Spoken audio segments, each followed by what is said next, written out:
네, 우리 오늘은 이제 그리스도와 연합되는 것에 대해서 좀 나누겠습니다. 그래서 이거를 성경에서는 큰 신비라고 얘기하고 있습니다. 그리스도와 연합되는 것을 신비라고 얘기해요. 신비. 그래서 우리 저번 시간에 구원의 원리들, 그러니까 어떻게 구원을 받는 것인가, 또 구원이라는 것은 무엇인가에 대해서 우리가 충분히 교리로 살펴보았습니다. 그래서 오늘은 그렇게 구원을 받게 되면 어떠한 일이 일어나는가, 또 그렇게 구원받은 사람은 어떻게 살아가야 되는가, 이런 교리들에 대해서 좀 나누겠습니다. 그래서 이거를 정확히 짚기 전에 이 큰 신비에 대해서는 다룰 내용이 짧습니다. 근데 이거를 짚기 전에 반드시 살펴봐야 되는 선행적인 교리가 있어요. 우리 다음 슬라이드 띄워주시면요. 우리 저번에 봤던 이제 구절 중에 이런 구절들이 있습니다. 이스라엘과 유다의 집. 제가 이제 저번 시간에 시간 관계상 건너뛰었습니다. 그래서 건너뛰어도 저번 시간에 전혀 문제가 없었고요. 다만 오늘은 이거를 조금 나눠야 됩니다. 다음 슬라이드 하나 띄워주시면요. 우리 저번 주에 봤던 그 똑같은 구절이에요. 히브리서 8장 8절 말씀에 주가 말하노라 보라 날들이 이르리니 그때 내가 이스라엘의 집과 유다의 집과 새 언약을 맺으리라. 그죠? 이스라엘의 집과 유다의 집이 나옵니다. 이스라엘 집과 유다의 집. 그리고 마태복음 15장을 보면 예수님께서 직접 말씀하시는 거예요. 그분께서 응답하여 이르시되 나는 이스라엘의 집에 잃어버린 양들 외에는 다른 데로 보내지지 아니하노라 하시니라. 위에 보이는 히브리서 8장 8절 말씀은 600년에서 1000년 정도 전에, 그러니까 히브리서가 기록된 시점으로부터 600년에서 1000년 정도 전에 기록된 예레미야서에 기록된 예언을 그대로 인용한 것입니다. 예레미야 31장에 보면 저런 말씀이 그대로 나와요. 그래서 하나님께서는 처음에 구약시대 때부터 어떤 것을 약속하셨냐면 내가 새로운 약속을 맺을 건데 그거는 한국인이나 미국인이나 일본이나 중국인이 아니라 이스라엘과 맺을 거다. 이게 약속이었어요. 이게 하나님께서 정하신 그 약속의 대상이었어요. 내가 이스라엘 집과 유다의 집과 맺을 거다. 이스라엘 집과 유다의 집. 왜 이스라엘 집과 유다의 집이냐면요. 같은 이스라엘입니다. 크게 보면. 근데 이제 솔로몬 왕 이후로 이 왕국이 두 개로 분열됐어요. 이스라엘이. 그래서 북이스라엘과 남유다 왕국으로 분리됐습니다. 근데 같은 뿌리적으로는 같은 민족이고 같은 유대인입니다. 그래서 이스라엘 집과 유다, 그러니까 이스라엘과 새 약속을 맺을 거다라는 거예요. 우리가 아니에요. 한국인이 아닙니다. 미국인도 아니에요. 이방인이 아니에요. 자, 그리고 예수님께서도 오셨을 때, 이 땅에 오셨을 때도 심지어 저 때까지만 해도 저렇게 말씀하셨어요. 나는, 예수님께서는 이스라엘의 집에 잃어버린 양들. 그러니까 이스라엘 민족, 유대인들을 위한 그 약속을 위해서 오셨다. 예수님께서도. 다른 이방인이 아니라. 이스라엘 민족은 이제 성경에서 굉장히 독특한 위치를 자리하고 있어요. 그래서 성경 어디를 보나 이스라엘은 빠지지 않습니다. 이 유대인은 절대 빠지지 않아요. 그러니까 성경을 읽는 누구라도 성경을 잘 모르는 사람도 이스라엘이 성경에 등장하고 성경에서 이스라엘은 굉장히 독특한 위치를 차지하고 있다는 사실에 대해서는 모르는 사람이 거의 없습니다. 우리 그 출애굽기 19장 5절 말씀 보면요. 이런 말씀이 있어요. 그러므로 이제 너희가 참으로 내 목소리에 순종하고 내 언약을 지키면 너희는 내게 모든 백성들보다 뛰어난 특별한 보배가 되리니 이는 온 땅이 내 것이기 때문에 특별한 보배가 된다고 하셨는데 민족적으로 이렇게 여겨진 것은 이스라엘밖에 없어요. 굉장히 많은 민족들이 있었잖아요. 이때 많았더라도. 근데 이스라엘만 하나님께서 선택하셨다는 겁니다. 또 너희는 내게 제사장 왕국이 되며 거룩한 민족이 되리라. 내가 이스라엘 자손에게 구할 말때 이러하니라 하면서 쭉 나오는데 중요한 거는 창세기부터 요한계시록 22장까지 모든 66권의 책이 다 이스라엘 사람들을 위해서 쓰여진 거예요. 그러니까 신약도 그렇고 구약도 그렇고 전부 유대인들을 위해서 쓰여졌습니다. 그러니까 다른 민족은 하나님의 말씀을 기록할 자격으로 적고 있어요. 오로지 유대인들에게만 이걸 허락했습니다. 그냥 특별한 민족이라는 거예요. 저기 보면 너희는 내게 제사장 왕국이 된다고 하잖아요. 그러니까 제사장이라는 직분은 뭐냐면 굉장히 쉽게 말하면 어떠한 신이 있고 그 신을 보필하고 그 신을 섬기고 그 신의 일을 하는 사람들이에요. 근데 왜 그런 일들을 하냐면 제사장이 아닌 다른 사람들이 그 제사장이 섬기는 하나님을 볼 수 있도록, 그러니까 그 제사장을 통해서 하나님께 나아갈 수 있도록 하는 겁니다. 그러니까 세상에 다른 민족들이 굉장히 많아요. 근데 이스라엘, 그러니까 제사장 왕국인 이스라엘을 보면서 이스라엘이 행하는 것들, 또 이스라엘에게 임하신 하나님의 손길을 보면서 하나님이 존재하시는구나, 창조주 하나님께서 저렇게 일하시는구나를 깨달을 수 있는 겁니다. 이스라엘을 통해서. 그래서 그 일에 이스라엘을 선택하셨다는 거예요. 여기에 근데 이제 중요한 게 있어요. 아까도 말씀드렸지만 한국도 아니고 미국도 아니고 물론 그때 당시 이런 국가가 없었겠지만 제가 굳이 얘기하자면 다른 어느 100여 개의 나라도 아니고 오로지 이스라엘을 위해서 새로운 약속을 이루고 있다는 거예요. 그죠? 그러니까 우리는 이 대상이 아니었어요. 약속을 받을 대상이. 구원받을 대상이 아니었는데 이스라엘과 이 구원의 약속 맺으러 오셨는데 여기에 무슨 일이 일어나냐면 마태복음 23장에 보면 이런 말씀이 있어요. 오 예루살렘아 예루살렘아 대언자들을 죽이고 예루살렘은 이제 이스라엘 수도입니다. 그러니까 이스라엘의 핵심이라고 생각하시면 돼요. 대언자들을 죽이고 너에게 보낸 자들을 돌로 치는 자여 암탉이 자기 병아리들을 자기 날개 아래 모음같이 내가 얼마나 자주 너의 자녀들에게 모으려 하였더냐. 그러나 너희가 원치 아니하였도다. 보라 너희 집이 버림받아 너희에게 황폐하게 되었느니라. 그 쉽게 말하면 이런 겁니다. 이스라엘 사람들, 그러니까 유대인들은 하나님께서 유대인들을 구원하시려고 굉장히 많은 믿음의 사람들을 세우셨었어요. 구약에 보면 예언자들도 등장하고 대언자들, 선지자들도 등장하고 다 그런 사람들이었는데 이스라엘에서 거부한 거예요. 그들을 죽이기도 했고. 그래서 보세요. 하나님께서 마치 이렇게 하시다는 거예요. 암탉이 자기 새끼 병아리들을 어떻게든 지켜주려고 막 품었어요. 그러니까 이런 것처럼 이스라엘이 계속 이 암탉의 품에서 벗어날 새끼 병아리 마냥 벗어나는데도 불구하고 계속 그들을 품었다는 겁니다. 하나님께서. 암탉처럼. 자기 새끼들 보호하시려고. 그래서 막 여러 선지자들도 보내시고 여러 기적들도 보여주는데 이스라엘이 계속해서 그걸 거부한 거예요. 그래서 저기 써있잖아요. 너희가 원치 아니하다. 무엇을 원치 아니하다. 하나님께서 모으시는 거예요. 하나님께서 이끌고 가시는 이걸 계속 거부하는 거예요. 이스라엘이. 그래서 너희 집이 버림받아 너희에게 황폐하게 되는 거죠. 실제로 너희 집은 이제 예루살렘, 성전을 얘기하는데 성전이 다 무너졌잖아요. 솔로몬의 성전도 무너졌었고, 수르바벨 성전, 물론 나중에 재건이 됐지만 굉장히 황폐했고, 그것도마저도 헤롯 왕이 다시 리모델링을 했지만 그것마저도 다 불타 없어졌습니다. 지금도 없어요. 그래서 지금 계속 그 제3성전을 지으려고 하는 거거든요. 왜냐하면 중동의 모든 전쟁은 다 종교 전쟁이에요. 다 종교 전쟁이에요. 그러니까 제일 핵심 뭐냐면 누가 중동의 가장 메이저 종교가 될 것인가. 이슬람이냐 기독교냐 뭐냐 이게 상관없이 누가 가장 메이저 종교가 될 거냐. 우리 신이 세냐 너의 신이 세냐. 굳이 얘기하자면 이렇게 쉽게 생각하자면 너희 신이 세냐 내 신이 세냐를 가지고 계속 전쟁하는 거예요.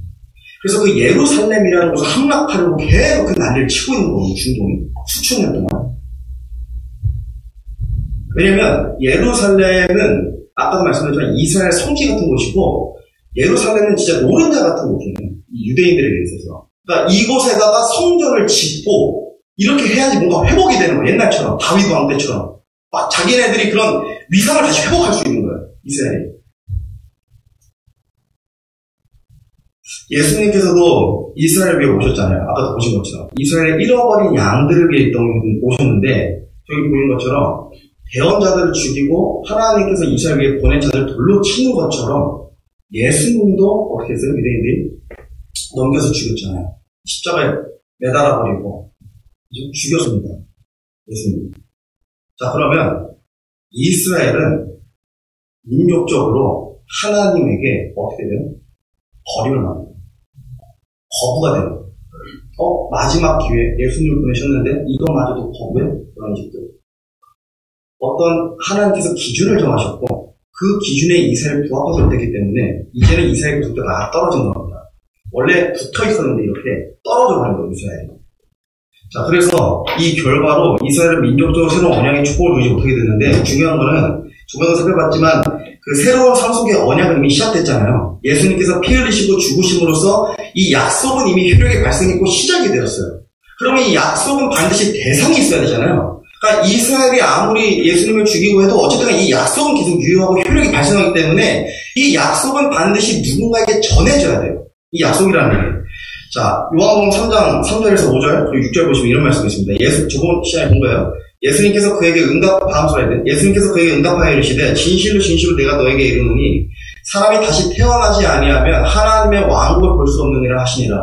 예수님께서 대답하시되 진실로 진실로 내가 너에게 이르노니 사람이 물에서 나고 성령에게서 태어나지 아니하면 하나님의 왕국에 들어갈 수가 없느니라. 육에서 나는 것은 육이요 성령에서 나온 것은 여기, 자, 이스라엘의 혈통에 의해서, 그러니까 이스라엘 사람들만 원래는 선택받았기 때문에 하나님과 새로운 언약을 맺을 수 있었는데, 지금 그 대상이 바뀌었어요. 어떻게 바뀌었냐면, 혈통도 아니고, 민족으로도 아니고, 하나님에게서, 그러니까 성령에게서 다시 태어난 자들. 이스라엘의 어머니들 뱃속에서 나온 씨들이 아니라, 하나님에게서 다시 태어난 자들로 그 대상이 바뀐 겁니다. 하나님에게서 다시 태어난 자들이 있어요. 구원받은 사람, 예수님을 믿음으로 믿는 사람들이 하나님에게서 다시 태어난 자들을 저번 시간에 살펴봤었죠. 사도행전 13장 이어서 보시면, 이에 바울과 바나바가 담대하게 되어 이르되 하나님의 말씀을 마땅히 너희에게 먼저 말할 필요가 있었으나 너희가 그것을 버리고 너희 자신을 영존하는 생명에 합당하지 않은 자로 판단함으로 보라. 우리가 이방인들에게로 향한다. 자, 이스라엘이 예수님을 거듭했습니다. 우리 당신 우리의 메시아가 아니야. 우리 구세주가 아니야. 십자가에 매달아서 이 신성을 치러라 하면서 예수 시험 못 박아서 죽였습니다. 그래서 그들이 떨어져 나갔어요. 마침내. 어쨌든 이게 약속은 유효하기 때문에 그 약속의 대상이 바뀌었는데 하나님에게서 태어난 자들로 바꿨습니다. 근데 그 하나님에서 태어난 자들을 사도행전 13장에서 지금 정확히 얘기하고 있는 거예요. 원래는 이스라엘에게 그것을 말할 필요가 있었으나 너희가 그것을 버렸대요. 이스라엘이 그것을 버렸으니 너희 자신을 영존한 생명에 합당하지 않으니까 영생이 필요 없는 자, 우리는 구원이 필요 없다 라고 그렇게 여기셨다는 거예요. 하나님께서 이스라엘을. 그래서 하나님께서 그들을 대상을 바꿔서 누구에게 바꾸셨냐면 이방인들에게 바꿨다. 이방인들에게. 그래서 지금은 더 이상 이스라엘의 시대가 아니에요. 그러니까 메시아닉주라고 해서 이제 소위 이단인데 이들은 이제 우리가 영적 이스라엘이고 이스라엘에게 연합돼야 된다. 그러니까 이스라엘 안으로 들어가야 된다라고 주장하는 사람들이 있습니다. 그래야지 구원받는다고. 근데 완전히 이단입니다. 지금은 시대적으로도 이스라엘은 이미 하나님께서 정하신 어느 시간 동안 연결되지 못해요. 하나님께 접붙여지지 못해요. 지금 떨어져 나가 있는 상태입니다. 그래서 지금 그게 어떻게 됐냐면 이방인들에게로 그 약속이 주어졌다. 이방인들에게로. 한국인도 이방인이고 미국도 이방인 다 이방인이에요. 이스라엘과 이방인이라는 건 뭐냐면 어렵게 생각하지 마시고 유대인 이스라엘을 제외한 모든 민족이 이방인. 그러니까 다 이방인이에요. 이스라엘 빼고 다 이방인. 그러니까 그들에게로 구원의 길이 열리게 된 거예요. 원래는 안 됐어요. 원래는 하나님과 전혀 연관하는 사람들이었는데 그 대상이 마침내 바뀌게 됐다는 겁니다. 자, 로마서 11장 11절 12절 보시면 그러므로 내가 말하노니 그들이 실족함으로 넘어지게 되었느냐 결코 그럴 수 없느니라. 오히려 그들의 넘어짐을 통해 구원이 이방인들에게 이르렀으니 이것은 그들이 질투하게 하려 함이니라. 여기에 나오는 그들, 이거는 이스라엘입니다. 이스라엘이 넘어졌대요. 그러니까 죄를 지었다는 뜻이에요. 실족했다는 건 죄를 지었다는 뜻이거든요. 그러니까 이스라엘이 죄를 지었어요. 예수님을 부인한 죄를 지었어요. 그래서 나가 떨어졌습니다. 근데 그것은 어떻게 되었냐면 덕분에 우리 입장에서 좋은 거예요. 덕분에 구원이라는 길, 이 선물이 이 새로운 새 상속의 언약이 이방인들에게 이르렀다. 그러니까 우리에게 막혀 있었는데 이게 떨어져 나가면서 길이 트인 거예요. 우리에게 이방인들에게. 그래서 이방인들에게는 선물이고 이스라엘 사람들에게는 죄값인 겁니다. 지금도 이스라엘은 예수를 믿지 않아요. 그러니까 이스라엘은 지금도 민족적으로 새로운 메시아를 기다리고 있거든요. 그러니까 2000년 동안 기다리고 있는 거예요. 아니, 2000년 넘었죠. 몇천 년 동안 새로운 메시아, 그러니까 우리를 위해서 구약에 예언된 그 메시아, 우리를 구원해줄 그 메시아를 아직도 기다리고 있는 거예요. 그러니까 그들은 하나님을 믿는데 예수를 믿지 않아요. 아직도 기다리고 있기 때문에. 근데 이미 예수님께서는 언제 오셨어요? 2000년 전에 오셨잖아요. 이미 오셨고 모든 죄들을 사람을 위해서 다 하시고 올라가신 상태예요. 근데 그들은 아직도 기다리고 있는 거예요. 아직도. 다음 슬라이드요. 우리가 그 성경을 보면 올리브 나무가 있고 두 종류의 가지가 있다고 알 수 있습니다. 근데 올리브 나무와 두 종류의 가지를 알고 계시겠지만 이걸 한 번 더 정리한 처럼, 왜냐면 모르시는 분들이 계실 수 있기 때문에 좀 정리해 보겠습니다. 로마서 11장 19절 20절에서 먼저 보시면요. 그러면 너가 말하기를 그 가지들이 꺾인 것은 내가 접붙여지게 하려 함이니라 하리니 옳도다. 그들이 믿지 아니함으로 꺾이고 너는 믿음으로 말미암아 서 있느니라. 높은 마음을 품지 말고 도리어 두려워하라. 여기서 너는 이방인입니다. 이방인들 얘기하는 거예요. 그러니까 이방인이 말하기를 그 가지들이 꺾인 것, 그러니까 유대인들이 꺾였다는 거예요. 유대인들이 꺾인 것은 이방인이 적붙여지게 하려 함이라고 얘기한다는 거예요. 그러니까 우리 입장에서, 이방인들 입장에서 옳도다. 그들 이스라엘은 믿지 아니해서 꺾였고 이방인은 믿음으로 말미암아 서게 됐다는 거예요. 원래는 이방인이라는 가지가 땅바닥에 쓰러져 있었어요. 쉽게 말하면. 근데 이들이 다시 세워져야 돼요. 구원을 받으려면. 그래서 그걸 어떻게 했냐면 원래 나무에서 이스라엘 붙어있던 가지가 하나님께서 꺾으셨거든요. 다 꺾으신 거예요. 이스라엘을. 걷다가 이방인이라는 가지를 주우셔서 붙인 거예요. 자, 로마서 11장 24절입니다. 너가 이방인이죠. 이방인이 본래 야생 올리브 나무에서 잘려 본성에 역행하면 좋은 올리브 나무에 접붙여졌을진데 하물며 본래의 가지인 이들이 얼마나 더 자기 자신의 올리브 나무에 접붙여지겠느냐. 이것도 마찬가지예요. 이방인이 야생 올리브 나무였고 좋은 올리브 나무가 있습니다. 야생 올리브 나무는 구원을 못 받아요. 좋은 올리브 나무에게 붙여진 가지들만 구원을 받아요. 하나님께서 본래 올리브 나무에 붙었던 가지들이 이제 이스라엘인데 얘네들이 나 이렇게 붙어있기 싫어. 그래서 그래? 그럼 꺾어줄게. 다 꺾으시고 이스라엘을. 그래서 야생 올리브 나무에 있는, 왜냐면 가지가 있어야 되잖아요. 야생 올리브 나무에 있는 전혀 상관없는 다른 종류의 올리브 나무의 가지들을 꺾어다가 붙이셨다. 올리브 나무 가지. 그래서 좋은 올리브 나무에 접붙여진 거예요. 뭔가. 자, 그 다음 슬라이드 보시면, 이렇게 정리하시면 돼요. 본래 올리브 나무는 예수님이시고, 본래 올리브 나무 가지들은 유대인이고, 야생 올리브 나무 가지는 이방인이고. 이게 그 올리브 나무에서 잘려서 본래 올리브 나무에 붙여진 게 그리스도와 연합했다는 표현이에요. 이게. 그러니까 물론 우리가 진짜 나무이고 뭐 가지는 아니죠. 물질적으로. 다만 영적으로 그렇게 여겨진다. 원래는 하나님과 전혀 상관없는 가지였는데 예수님을 믿는 믿음으로 말미암아 붙여진 그 좋은 올리브 나무. 그래서 이게 그리스도와의 연합을 지금 올리브 나무에 그 비유로 설명되고 있는 겁니다.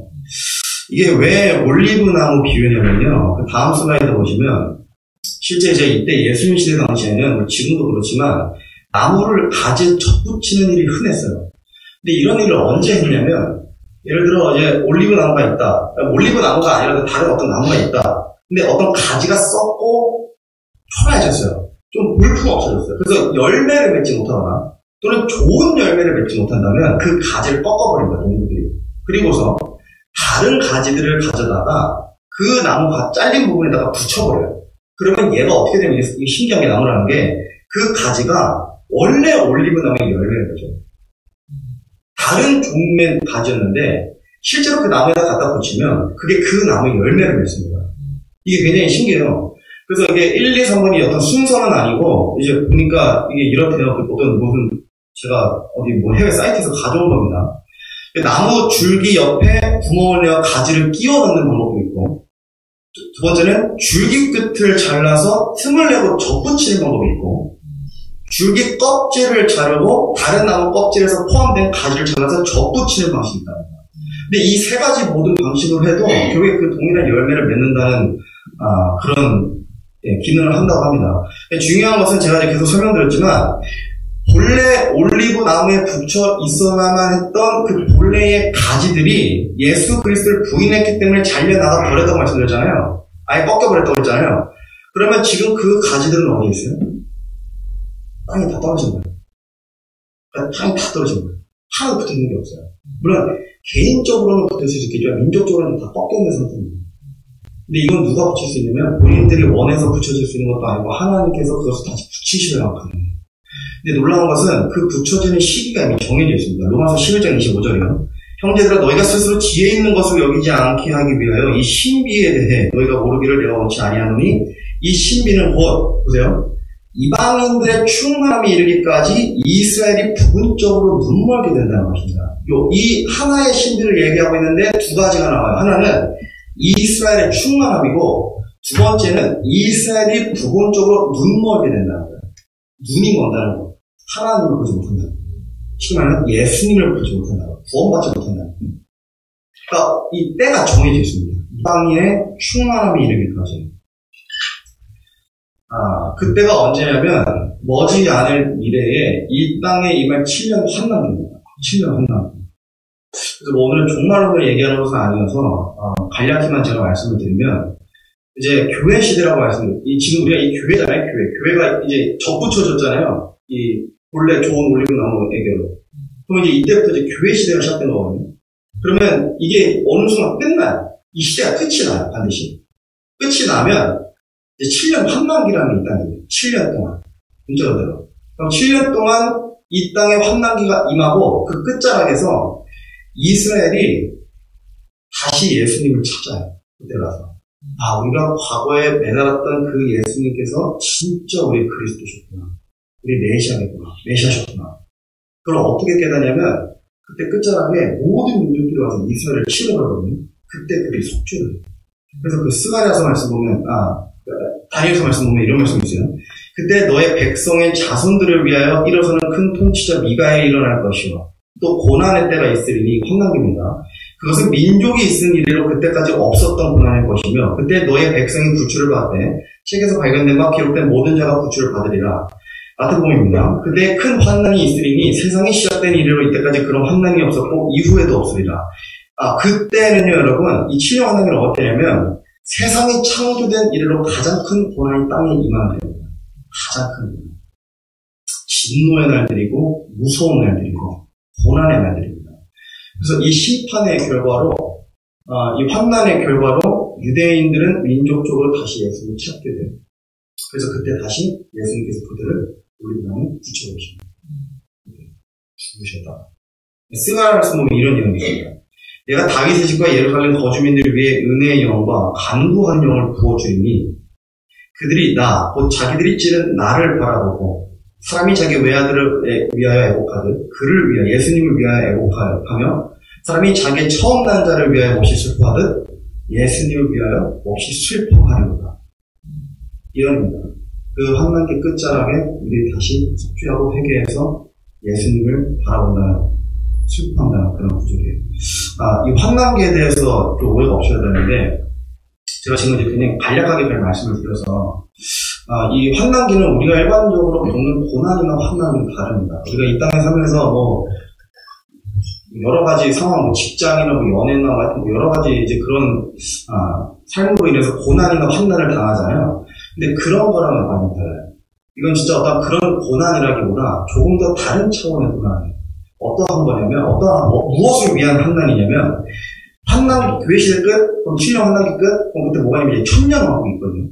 그럼 그 천년 왕국에 들어갈 자들을 고르시는 거예요. 환난을 통해서.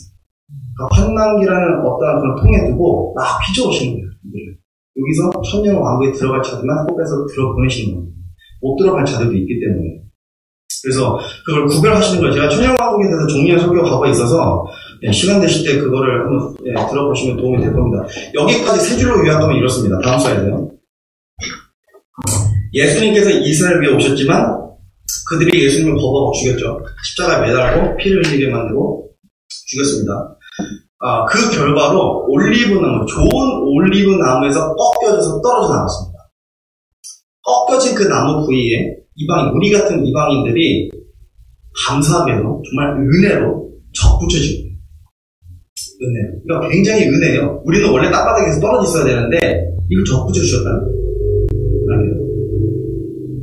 그래서 지금 이 시대를 우리가 은혜로 구원받는 시대.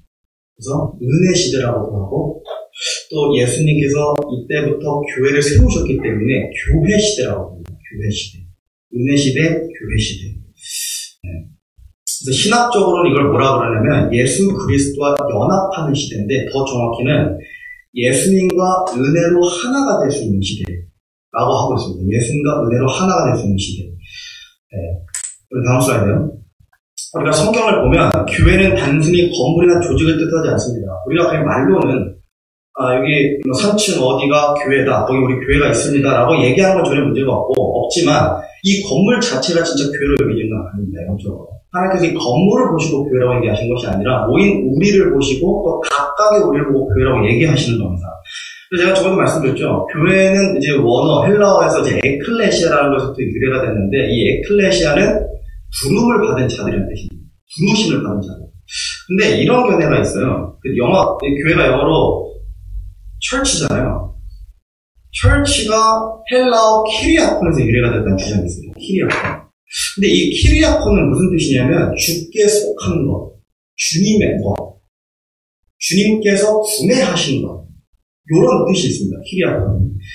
실제로 성경 말씀 보면 이런 말씀이 있죠. 고린도전서 6장입니다. 도대체 무슨 말이냐? 너희 몸이 너희가 하나님에게서 받은 바 너희 안에 계신 성령님의 전이를 너희가 알지 못해. 이것도 굉장히 사실 신비 중 하나예요. 그러니까 우리 몸이 아니라 성령님의 전이래요. 그죠? 하나님에게서 받았는데 우리 안에 구원받은 사람들 안에 성령님 내주하셔서 이 몸이 이제부터는 우리의 몸이 아니라 성령님의 전이래요. 성령님의 전. 너희는 너희 자신의 것이 아니니 주께서 값을 치르고 너희를 사셨느니라. 우리 저번에도 이거 값을 치르다 이제 용어 익숙하시죠? 저번에도 예수님께서 피를 흘리시고 죽으심으로 값을 치르셨습니다. 어떤 값을 치르셨죠? 모든 죄들의 사는, 모든 죄들의 값을 치르신 겁니다. 근데 죄들의 값만 치르고 그냥 가신 게 아니라 우리를 영입하셨다는 거예요. 뭐로? 왕가의 사람들, 또 하나님의 집안 사람들. 제가 기억하시죠? 하나님의 집안 사람들은 쉽게 말하면 무슨 말이에요? 하늘나라 시민권을 받은 사람들이라는 뜻이에요. 그렇게 영입해 주셨다는 뜻이에요. 값을 치르고 우리를 사신 거예요. 그러니까 우리가 이제 하나님의 것인 건 좀 뜻이 있잖아요. 무조건 예수님의 것인 거예요. 자, 그래서 이렇게 주님의 것이 된 자들을 뭐라고 칭하고 있는지 에베소서 말씀입니다. 또 모든 것을 그분의 발 아래 두시며 그분을 모든 것 위에 머리가 되게 하셔서 교회를 위해 주셨느니라. 교회는 그분의 몸이니 곧 모든 것 안에서 모든 것을 충만하게 하시는 분의 충만이니라. 골로새서 말씀입니다. 그분께서는 몸, 곧 교회의 머리시니라. 이해되시죠? 우리가 교회인데, 개인이 교회고 이렇게 모인 우리가 교회인데 중요한 것은 교회는 아까도 말했지만 주님께 속한 것입니다. 주님께 속한 것인데 어디에 속했냐면 그분의 몸에 속했다는 거예요. 그분의 몸에. 그리고 머리가 무엇이라고요? 예수님이시죠. 예수님 머리로 되시고 몸인 우리가 교회인 겁니다.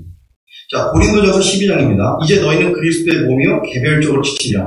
개별적으로는 다 다른 지체예요. 다 다른 지체인데 영적으로는 같은 그리스도의 몸이기 때문에 하나의 생각, 하나의 마음, 하나의 말, 하나의 행동을 하면서 살아야 된다는 거예요. 같은 몸이기 때문에 개별적으로는 지체지만. 다음 슬라이드요.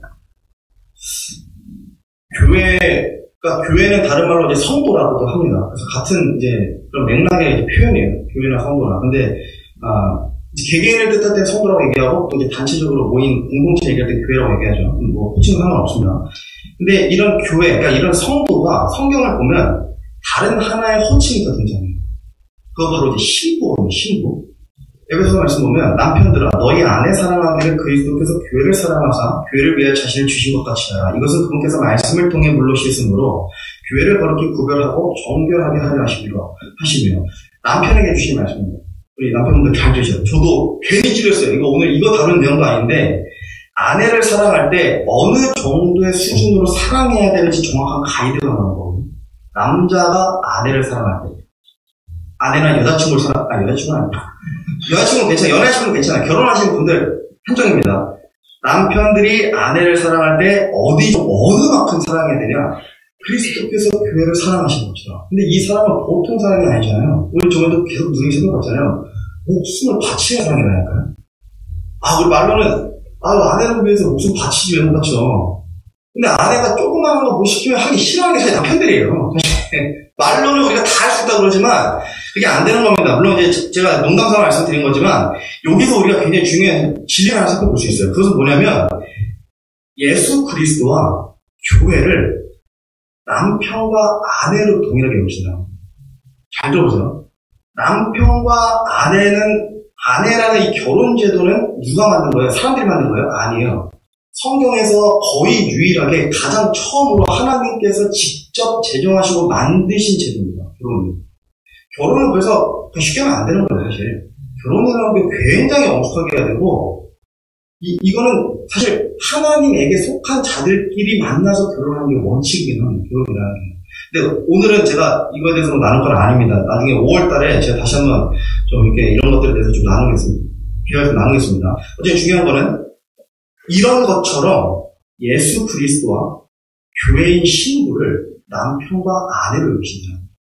근데 이게 그냥 비유법이 아니거든요. 진짜 그렇게 여기신다. 실제로 성경에서 보면 교회 또는 성도는 전부 she 또는 her, 그러니까 여성 대명사예요. 다 여성 대명사예요. 난 남자인데, 근데도 전을 성경에 보면 교회고 성도는 다 여성 대명사예요. 여성 대명사. 그러니까 이게 하나님께서 알려주시는 거예요. 그러니까 교회는 신부인데 그 원리는 마치 남편과 아내와 같은 겁니다. 그래서 요한계시록 말씀 보면 이런 말씀이 있습니다. 우리가 즐거워하고 기뻐하며 그분께 존귀를 돌릴지니 어린 양 예수님이시죠. 예수님의 혼인잔치가 이르렀고 그분의 아내가 자신을 예비하기로, 여기서 아내는 우리입니다. 저와 여러분이에요. 또 그녀가 여기서도 교회가 그녀로 나와요. 여성 대명사로. 깨끗하고 희고 고운 아마포 옷을 차려입도록 허락하셨는데 그 고운 아마포는 성도들의 은이라. 저번 시간에도 의로움, 그러니까 의롭다고 여겨지는 것은 뭐라 그러죠? 죄가 없는 상태를 얘기하는 거죠. 죄가 없는 상태. 그러니까 쉽게 말하면 의롭다는 것은 죄가 없어진 상태라는 거예요. 근데 저기 보면 우리가 깨끗하고 희고 고운 아마포 옷을 차려입는데 그것은 뭘 뜻하냐면 상징적으로 죄가 없음, 죄가 없는 사람, 이걸 의미한다. 그냥 어떤 장식 때문에 입는 게 아니라는 거예요. 자, 고린도후서 11장 말씀입니다. 내가 하나님께 속한 질투로 너희에 대하여 질투하노니 이는 내가 너희를 순결한 한 처녀로, 여기서 여성 대명사가 나와요. 그리스도께 드리기 위해 한 남편에게 너희를 종시켰기 때문이라. 구원받은 성도들은 전부 그리스도의 영적인 신부입니다. 성경에서는 교회, 그러니까 이제 각 성도가 예수님과 얼마만큼 친밀함을 유지해야 되는가를 알려주고 계십니다. 여기서부터는 아마 죄송하게도 결혼하신 분들만 100% 공감하실 것 같아. 결혼하지 못하셨더라도 이해를 할 수 있습니다. 근데 결혼하신 분들은 이게 제가 많은 말을 하지 않아도 충분히 이해하실 거예요. 그러니까 부부 사이는 남이 판단할 수가 없어요. 부부 사이는 겉으로 보이는 게 다가 아닙니다. 그래서 제가 진짜 조심하는 판단 중에 하나가 뭐냐면 부부관계는 진짜 본인들 외에는 아무도 몰라요. 심지어 부모도 몰라요. 그렇죠? 다 아시죠? 이게 어떤 원리냐면 부부관계는 진짜 한 몸으로 여겨지기 때문에 사람이 이게 진짜 신기해요. 한 몸으로 여겨지기 때문에 강점, 약점, 심지어 내 부모님들이 모르는 치부까지 다 알고 있습니다. 부부관계. 아무도 모르는 남편의 강점, 약점, 치부, 이상, 아내의 것도 마찬가지고 서로만. 그래서 절대 남이 판단할 수가 없어요. 그냥 남녀가 연애하는 정도로는 이 부부의 깊이를 결코 가늠할 수도 없고 헤아릴 수도 없습니다. 그러니까 부부라는 게 그래요. 부부라는 게.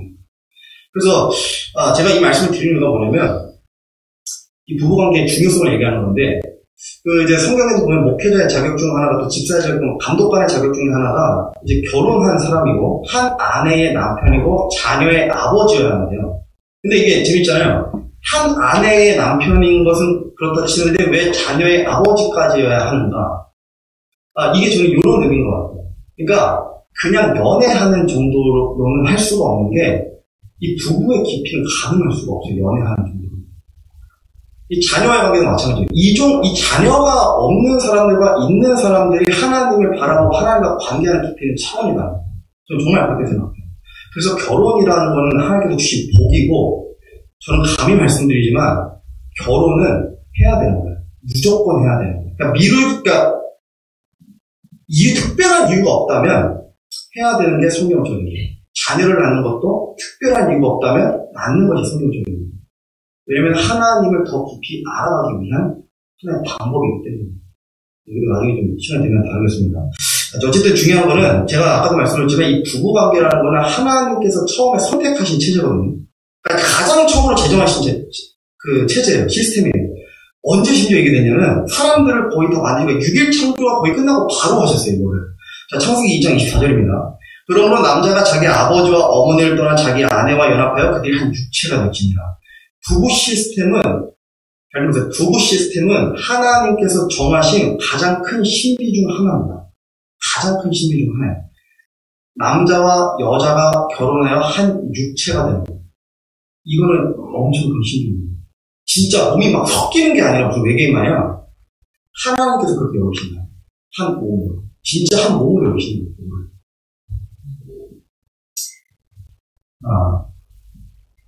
이게 좀 이제 중요한데, 보세요. 한 몸인데, 이러한 큰 신비처럼 여겨지는 이 부부 시스템이 예수 그리스도와 교회와 관계에서도 이게 대입되고 있다는 거거든요. 에베소 5장 말씀 보면, 이런 까닭에 남자가 자기 아버지와 어머니를 떠나 자기 아내와 결합하여 그들 둘이 한 육체가 될지니라. 이것은 큰 신비라. 큰 신비라. 그러나 내가 그리스도와 교회에 대해 말하노라. 여기서 정확하게 하나님께서 중요한 신비의 정체, 이 큰 신비의 정체를 밝히셨습니다. 그것은 뭐냐면 창세기 2장 24절 처음에 아담과 이브가 만들어지고 제정하신 그 결혼 시스템이 예수 그리스도와 교회의 예표라는 거예요. 무슨 말이냐면 결혼은 예수 그리스도와 교회의 예표예요. 그 제도를 상징적으로 보는 결혼이라는 게. 그래서 결혼은 굉장히 거룩해야 되고 엄격해야 되고 신중해야 돼요. 그냥 아무나 만나서 결혼하고 막 이런 게 아니에요. 그래서 성경에도 보면 마지막 날들에는 어떤 징조가 있냐면 장가가고 시집가는 일이 빈번하게 발생하거든요. 근데 거기에 나오는 그들이 장가가고 시집가고 또 먹고 마시고 하느라가 그게 사실 현재 지속형이니까 무슨 말이냐면 그들이 한 번 장가가고 또 이혼하고 시집가고 이게 아니라 장가를 끊임없이 가고 한 사람이 시집을 또 끊임없이 간다는 거예요. 이혼했다 시집가고 이혼했다 시집가고. 결혼과 이혼이 굉장히 팽배해진 거고 너무 물량하게 많아지는 거예요. 이제 원어를 그런 데서 가지고 있습니다. 그때가. 근데 지금 보면 얼마 전에도 아내를 봤지만 그 TV 프로그램에 이혼 무슨 뭐가 있어요. 프로그램 이혼 숙녀 뭐 하여튼 그런 프로 이혼 막 장려하는 뭐 그런 게 있더라고요.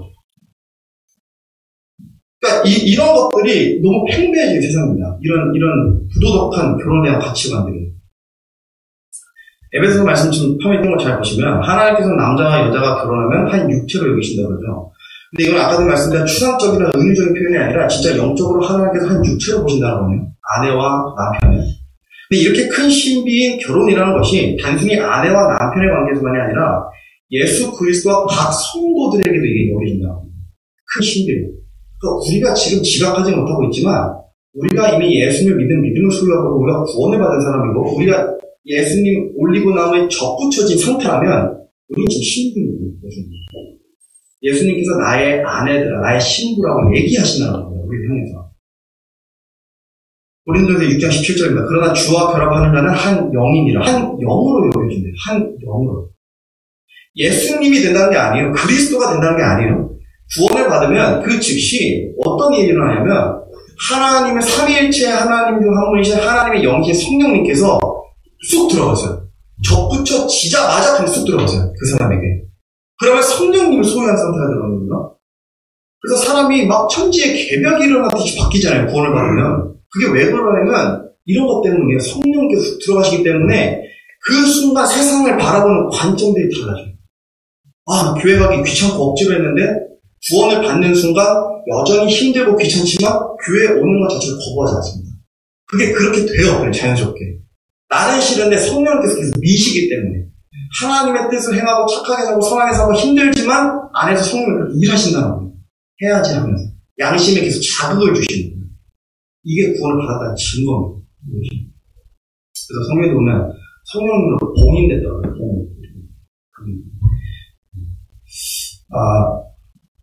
그래서 하나님의 영이신 성령께서 우리 내주하심으로 그리스도와 한 영을 소유한 자가 되고 또한 뿐만 아니라 남편과 아내가 한 몸으로 여겨지는 것처럼 결혼하면 예수님을 믿고 구원받은 사람은 예수 그리스도와 교회가 한 상태, 한 몸으로 여겨지는 거예요. 그래서 이제 아까 설명드렸던 그 그리스도의 올리브 나무의 비유가 어떻게 연결되는지 아시겠죠? 어떻게 왜 그런 비유를 짓고 어떻게 연합되는지 원래 아시겠죠? 접붙여지는 것. 이걸 믿음으로 접붙여지는 거. 하나님께서 접붙여 주시는 건데 이렇게 접붙여지면 한 몸으로 연결돼요. 이 가지도 원래는 야생 올리브 나무라고 얘기했었는데 좋은 올리브 나무로 칭해지는 거예요. 그게 여겨지는 거예요. 여기서 이제 주의해야 될 교리가 한 가지가 있습니다. 마지막입니다. 우리 그 다음 슬라이드 해주시면요. 그 이제 소위 과거에 이제 초대교회부터 이제 몰몬교부터 시작해서 영지주의자들이 이런 주장을 많이 했어요. 그리스도가 된다. 그러니까, 이게 성경 말씀을 보니까 큰 신비래요. 근데 이제 원어적으로 이제 그 성경 말씀을 변개한 다른 사본들에는 제가 알기로 이게 감추어진 비밀로 이렇게 되어 있을 겁니다. 정확하게 지금 기억이 안 나는데, 신비와 비밀은 같을까요, 다를까요? 아시겠죠? 다르죠. 비밀은 알 수가 없는 거예요. 그 비밀을 만든 사람밖에 몰라요. 신비는 드러내신 걸 알 수 있게. 근데 왜 신비예요? 신비로우니까. 인간의 머리로 이해할 수 없고 너무 놀라운 것을 누군가가 제시한 거예요. 얼마나 신비로워요. 신비와 비밀은 다른데 성경 말씀 한 글자 변개하면 비밀이 되고 그 신비가 된다는 겁니다. 그 서문적으로. 이제 제가 저번에 말씀드렸던 이제 그 한 해에 이제 뭐 해마다 복음 세미나를 여러 차례 하는 분이 있어요. 한 사람이 있어요. 박모 씨가. 근데 그분이 이제 사람이 구원을 받게 되면 그리스도와 한 몸이 되는데, 이건 동일해요. 근데 그리스도 한 몸이도 한 영을 소유하게 되는데 두 가지를 여기서 얘기합니다. 하나는 그리스도와 한 몸이 되니까 우리가 그리스도가 됩니다. 우리가 그리스도가 된다는 거예요. 또 하나는 아까 같은 영이라고 그랬잖아요. 한 영입니다. 예수님과 그리스도와 한 영을 소유했기 때문에 그러면 지금은 우리가 죄도 많이 짓고 구원을 받아서 죄 짓잖아요. 근데 점점 성령님과 교통하고 이 성령님을 계속해서 힘입어서 이 시간이 지나다 보면 우리가 신적인 존재가 된다 라고 얘기합니다. 저는 처음에 들었을 때 사실 그렇게 놀랍지는 않았습니다. 왜냐면 이거는 사실 이제 호모레틱스, 그러니까 이제 그 신학적으로 좀 이단들을 공부하다 보면 엄청 오래됐어요. 이단들입니다. 그리스도가 된다, 신들이 된다는 아주 오래된 얘기입니다. 아주 오래된 이단들입니다. 그래서 그렇게 놀랍지는 않았는데 너무 놀랐던 건 21세기에 지금 이게 만약에도 퍼지고 있다는 게 너무 놀랍습니다. 이건 확실하게 매우 이단스러운 발언이고요. 신성을 훼손하는 불경건한 시선 부르기고, 심지어 제가 가르침 받았던 분께서 이걸 영적 사기라고 했어요. 영적 사기. 이제 초대교회들이 이제 막 성경을 이렇게 사탄이 강과했던 게 예수님을 죽였잖아요. 근데 예수님을 유대인들 통해서 죽여서 사탄의 그 계략이 통과됐어요. 이제 가롯 유다에게 적그리스도의 영이 임해가지고 넘긴 거잖아요. 그래서 사탄이 됐다! 이제 다 끝났다! 구원의 메시아가 끝나고 약속도 완전히 다 취소됐다. 근데 한 가지 놓친 게 있어요. 그게 뭐냐면 교회입니다, 교회. 교회를 놓친 거예요, 이 사탄이. 그래서 중요한 거는 이 사탄이 교회를 놓친 덕분에 교회가 막 예수님 피를 말면 교회가 막 세워졌어요. 그래서 초대교회라고 하잖아요, 처음에 생겨진 게. 근데 그 주후 1세기, 2세기 초대교회들이 막 세워지는 거예요. 막 여러 곳에서. 그 사탄이 두려운 거예요. 야, 끝난 줄 알았는데 이게 우리가 또 교회가 시작되네. 그래서 사탄이 선택했던 게 뭐냐면, 이미 교회는 이제 성경 말씀도 교리도 완전하게 다 주어졌잖아요, 66번이. 그러니까 얘네는 이제 보통 공격해서는 안 되겠다. 그래서 생각한 게, 같은 성경 말씀을 들고, 이거를 교묘하게 바꿔버립니다. 변개를 해버려요. 그래서 거기서 처음 나온 게 영지주의자들이에요, 영지주의.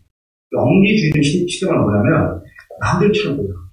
근데 예를 들어 어떤 사람이 성경에다 신비한 지식을 발견해가지고, 이거는 이런 의미가 아닌 것 같은데? 이건 뭔가 좀 더 특별한 게 있는가.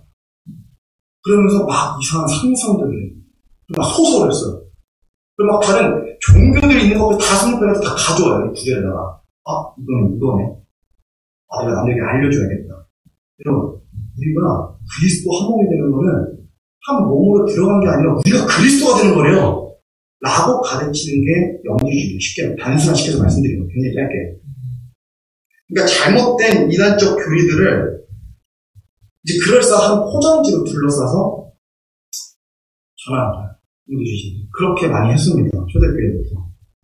그래서 사람들이 보편적으로 알지 못하는 새로운 성경의 비밀을 깨달으면 그때 비로소 인간이 점차 신이 될 수 있다는 주장입니다. 여러분 생각해보세요. 이게 왜 사탄이 왜 이 방법을 썼는지 생각해보세요. 걔는 보통 존재가 아니잖아요, 사탄은. 근데 사탄이 얼마나 반교한지 이 방법을 선택한 이유가 있습니다. 그것은 뭐냐면, 실제로 영지주의자들은 하나님 예수님을 그렇게 대단한 존재로 생각하지 않습니다. 처음으로 대단한 존재였지만, 이 존재도 마침내 우리가 도달할 수 있는 존재입니다. 쉽게 말하면 하나님이 계시고 예수 그리스도가 저기 계신데 내가 예수 그리스도를 믿게 되면 성경의 비밀을 풀어서 나도 주를 아는 지식에서 신이 된다고 하죠. 그러니까 어떻게 돼요? 하나님과 예수는 그렇게 대단한 존재가 아니에요. 전지전능하고 위험하고 그런 존재가 아니라 우리도 얼마든지 비밀을 깨달으면 도달할 수 있는 존재. 그렇게 여긴다. 이 영주주의자는 하나님과 예수는. 그래서 주장하는 몇 구절이 있습니다. JYP가 에베소서 5장 31절 32절 보면 이런 까닭에 아까도 읽은 거죠. 남자가 자기 아버지와 어머니를 떠나 자기 아내와 결합해 그들끼리 한 육체가 될지니라. 이것은 큰 신비니라. 그러나 내가 그리스도와 교회에 대하여 말하노라. 부부가 한 몸으로 여겨지기 때문에 예수 그리스도와 교회가 연합하면 한 그리스도가 된다. 성도가 그리스도가 된다. 이게 이제 주장이에요. 그러니까 연합을 넘어서 동일시하는 거거든요. 그래서 뭐 들어보니까 미국에서 이제 남자가 여자와 결혼하면 그 여자의 성이 바뀌잖아요. 그 집안이 바뀌는 걸 쉽게 말하면 성이 바뀌기 때문에. 그래서 이제 뭐 그걸 예시로 들더라고요. 근데 그 진짜 잘못된 예시입니다. 성이 바뀌는 게 그 아내가 남자가 되는 게 아니거든요. 그러니까 성이 바뀌는 거랑 그 태생이 바뀌는 거랑 완전히 달라요. 아니 성이 바뀐다고 해서 아내가 남편이 됩니까? 여자가 남자가 돼요? 절대 그렇지 않아요. 이건 그냥 잘못된 예시고 잘 모르는 예시입니다. 부부가 완전히 결합했다고 해서 아내가 남편이 되고 남편이 아내가 되지 않습니다. 그리고 이 구절 뒤에 이어서 문맥을 보시면 띄워주세요. 그럼에도 불구하고 너희 모두가 자기를 사랑하듯 개별적으로 자기 아내를 사랑하고 아내도 주의하여 자기 남편을 존경할지니라. 아내도 주의하여 자기 남편을 존경할지니라. 남편은 아내를 사랑하라 그랬는데 그러니까 아내도 남편을 사랑해가 아니라 주의하여 존경할지니라.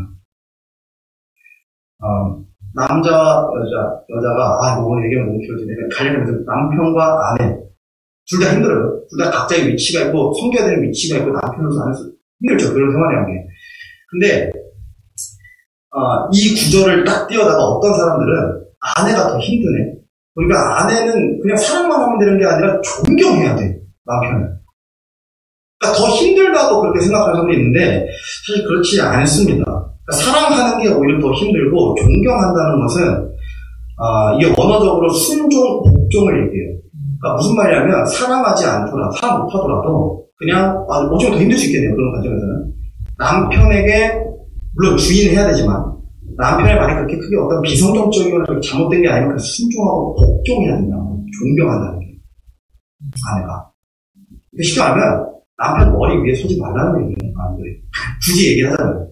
그러니까 이거는 하나님께서 정하신 법칙인데 물론 그 남편이 비성경적이고 굉장히 부도덕한 그런 일들을 하는데 그러면 주의해서 존경을 하면 안 되죠. 따르면 안 되죠. 하나의 법이 항상 우선이기 때문에. 그러니까 이런 것들 다 사랑 안에서 서로 잘 협력해서 해야 되는데 제가 중요하게 말씀드린 건 에베소 5장 22절입니다. 아내들아 너희 남편에게 복종하기를 죽게 하듯 하라. 아까도 말씀드렸죠. 그러니까 남편과 아내가 결혼했는데 한 몸이 되는 게 그리스도와 신부가 동일한 개념으로 여겨진다. 아내들아 너희 남편에게 복종하기를 죽게 하듯 하라는 왜 이런 말씀하시냐면 교회인 신부들이 주님을 어떻게 대해야 되는지 알려주시는 거예요. 남편과 아내가 결혼해서 한 몸이 됐다고 해서 아내가 남편 위에 머리에 올라서서 집에서 가장 행세하면 됩니까? 안 됩니까? 안 되는 거예요. 엄격하게 성경 기준에 따라서 안 되는 거예요. 이건. 절대 안 되는 거예요. 근데 아내들이 그렇게 하면 안 되는데 그리스도와 신부 관계에서도 동일하게 한 몸이 됐다고 해서 그리스도 머리 위에서는 안 된다. 마치 그리스도가 된다. 이렇게 생각하면 안 된다는 거예요. 여전히 너희는 피조물이고 창조물인 신부들이고 나는 머리인 예수 그리스도시다. 이걸 정확히 알려주는 결혼제도. 그래서 결혼이 굉장히 여러 가지 이제 많은 의미들을 살펴볼 수 있는 겁니다. 그래서 만약에 박정현 씨, JYP의 주장대로라면 남편과 아내가 한 몸에 서로 동일한 관계가 되는데 한 몸으로 여기는 부부 관계도 서로의 역할이 있고 머리가 있고 몸으로 구별돼요. 가정에서 머리는 남편이고 몸은 이제 협력자, 아내 협력자입니다. 머리는 아니고. 그러니까 하나님께서 한 몸이 되었다고 해서 신부가 신랑이 된다고 말씀하신 적이 없다는 거예요. 자, 다음 슬라이드요. 골로새 1장 18절에 그분께서는 몸, 곧 교회의 머리시래요. 그죠? 그러니까 교회의 머리시란 말은 무슨 말이냐면 몸은 머리가 없으면 시체예요, 시체. 그러니까 몸뚱아리 잘라다가 머리 둘이 잘라놓고 하면 몸이 움직일 수 있어요? 없어요.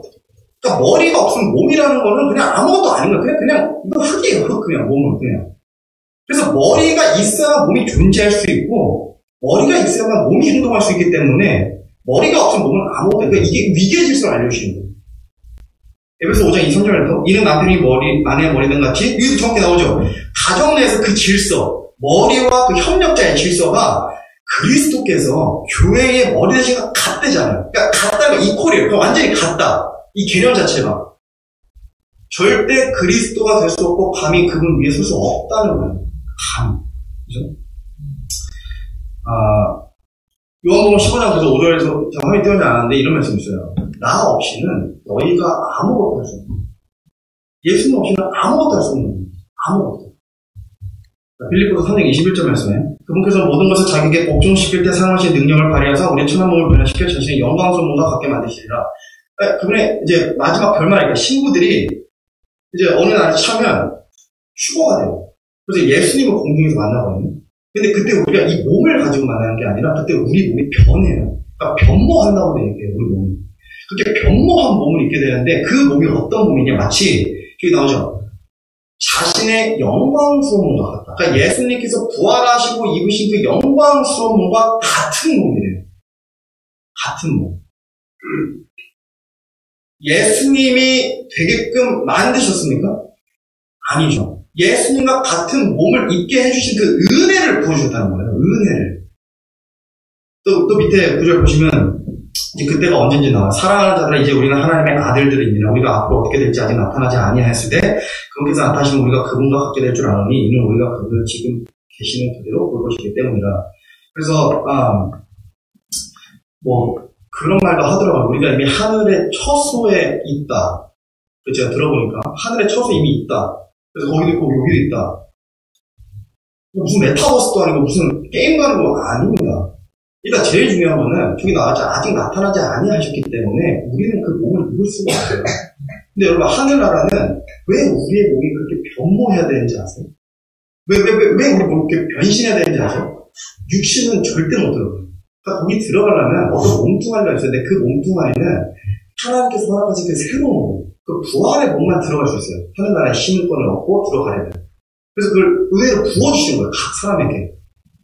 근데 그게 아직 없어요, 우리는. 그러니까 아직 없는 거예요. 우리가 거기 앉아있을 수도 없고, 거기에 마치 우리가 존재하지 똥덩어릴 수가 없다는 겁니다. 제일 중요한 거는, 어린 양의 혼인잔치도 안 올렸는데 신부가 신랑 처소에 가 있을 수 있습니까? 분명히 예수님께서 저번에 말씀하셨죠. 저번 주에 봤잖아요. 내가 처소를 예배로 돌아간다. 또 무슨 말, 처소를 예배로 올라가셨는데 우리가 거기 있어버리면 준비하실 이유가 없잖아요. 그 준비는 교회 시대가 끝나는 시점에 다 끝나는데, 아직은 없는 거예요. 그래서 준비하고 계신 거고, 우리는 지금 이 땅에 살다가 준비가 다 끝나시면 그때 가는 겁니다. 그때. 그래서 아직 나타나지 않으셨고, 우리는 그렇게 몸에 있지 않은 상태고, 혼이 어떤 분신이 막 하늘에 있거나 뭐 이런 거 아닙니다. 네. 그래서 제가 결국 이 모든 내용을 정리하면, 제가 말씀드린 건 예수님과 하나가 된다. 한 몸으로 들어가는 것이지, 예수 그리스도 되는 게 아닙니다. 아무리 성령님을 우리가 체험하고 경험하고 막 이 땅에 그렇게 오래 살다가 올라간다 하더라도 신이 될 수 없어요. 거기서 우리가 신들이 된다고 얘기하는데 어떻게 신들이 됩니까? 감히 피조물이. 고린도후서 5장 17절 보세요. 그런즉 누구든지 그리스도 안에 있으면 이 정확한 거죠. 그는 새로운 창조물입니다. 그는 그리스도시다. 그가 신들이 될 수 있다. 이게 아니라 여전히 새로운 창조물입니다. 거기서도 창조물입니다. 올라가서도 우리는 여전히 피조물이고 예수님 안에서 종이고 그걸 섬기고 그분을 위해서 경배를 찬양해야 되는 거예요. 근데 물론 그때는 우리가 좀 시즌이 다르죠.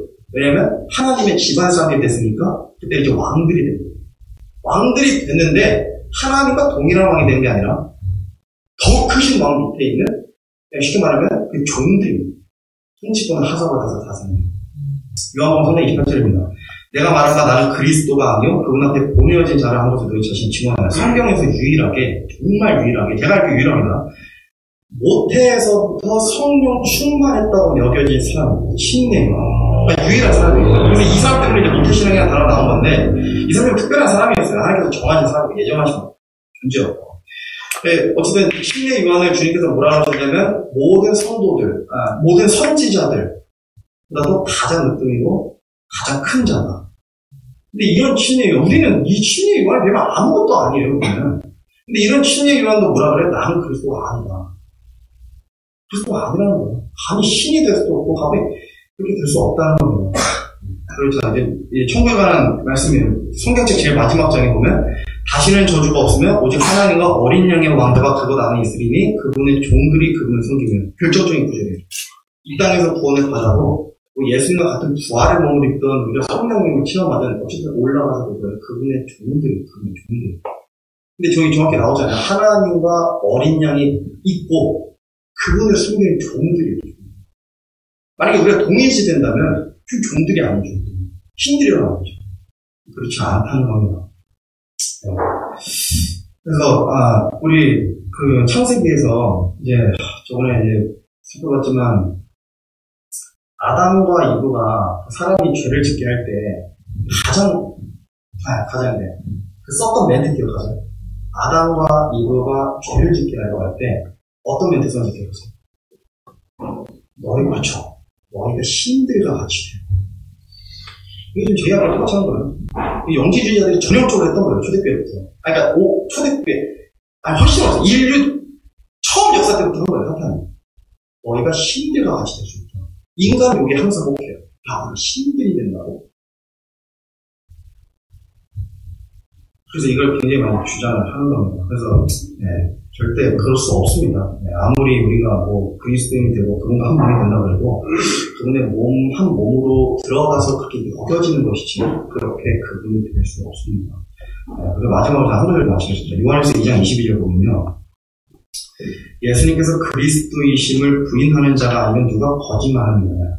아버지와 아들을 부인하는 자가 곧 적그리스도입니다. 제가 감히 단언하잖아요. 신들이 될 수 있다. 그러면 우리도 그리스도가 된다. 우리가 그리스도다. 이렇게 얘기하는 자가 있다면 예수님께서 유일한 그리스도이신 부인하는 자이기 때문에 적그리스도의 모습은 다른 거예요. 굉장히 위험하고 이런 굉장히 경계해야 되고 조심해야 됩니다. 이런 데 유튜브에 많습니다. 그래서 아무리 좋은 포장지고 감싸도 이 교리들 오늘 배우신 교리를 잘 정립하셨다가 잘 스스로 믿음을 변호하고 공존하셨으면 좋겠습니다. 그래서 오늘 끝으로 이제 나눴던 내용 제가 정리하고 마치겠습니다. 좀 글씨가 작아요. 그래서 제가 그냥 읽어드릴게요. 우리가 처음에 이스라엘과 새 언약을 봤었죠. 근데 물론 이 새 언약은 이스라엘에 해당됐던 거지만 이제 이스라엘이 그걸 거부했습니다. 그죠? 그래서 이스라엘이 그래서 거부해가지고 그 약속이 이방인들에게도 열려고 해야 돼요. 그래서 올리브당의 비유를 봤습니다. 유대인들은 이제 불신으로 꺾였고 이방인들이 그게 접붙여졌는데 물론 꺾이긴 했지만 그들이 완전히 버리신 게 아니라 어느 정도 때가 이르면 이제 예수님께서 그들을 다시 본래의 올리브당 가지고 붙이신다는 거예요. 돌아온다는 거예요, 이스라엘이. 그리고 이제 교회 시대, 은혜 시대 봤습니다. 이방인들이 접붙여지게 되는 순간 이제 교회 시대가 펼쳐지게 되는 거예요. 지금 그 교회 시대 대략 2000년이 흐르고 2025년 정도 흐른 거고 지금. 그래서 예수님을 믿는 자들은 하나님에게서 다시 태어난 자들이 됐습니다. 그리고 우리 다 다시 태어난 자들이에요, 사실. 영적으로 엄격하게. 그래서 이 시대는 은혜로 구원받고, 정확히 교리적으로 보면 예수님과 믿음으로 연합하는 겁니다. 한 몸으로 여겨지는 그런 관계가 되는 겁니다. 그 다음에 교회 신부 봤었고, 그 다음에 마지막으로 우리가 변증 차원이지만 구원받은 성도들이 신이 될 수 있는가. 예수님과 하나가 되는 것 맞습니다. 한 몸이 되는 것도 맞고, 그분과 같은 영수하게 되는 것도 맞지만, 그분이 되는 건 아닙니다. 그리스도가 되는 것도 아니고, 여전히 우리 피조물이고, 천국을 안에서 종들인 것. 이걸 좀 우리가 살펴봤습니다. 제가 이제 끝으로 그냥 이제 한 가지를 좀, 갑자기 좀 생각을 첨언하자면, 이제 우리가 성도가 되고, 우리가 신부라 그랬잖아요. 근데 이제 아까도 말씀 보면 기억하실지 모르겠지만, 아까 그 말씀 읽다가 좀 얘기를 해야겠다 떠올랐었어요. 이게 한 번 신부는 영원한 신부이기 때문에 이제 물론 우리가 신부에서 꺾여져 나가 떨어질 일은 없습니다. 이스라엘처럼. 그건 맞는데 중요한 것은 정결한 한 처녀처럼 준비되고 우리 자신이. 정결한 한 처녀처럼 다른 사람을 모르는 다른 어떤 거에 막 우상들이나 어떤 우리 정욕들이 한눈 팔려서 살다 가는 게 아니라 정결하고 순결한 처녀로 예수님을 맞이해야 됩니다. 그래서 이거를 잘 기억하셨으면 좋겠어요. 우리가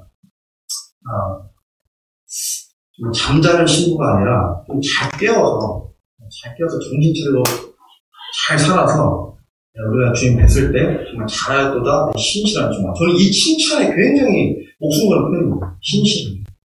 우리 모두 다 그런 칭찬을 받기를 소망하고 제 기도가 마치겠습니다.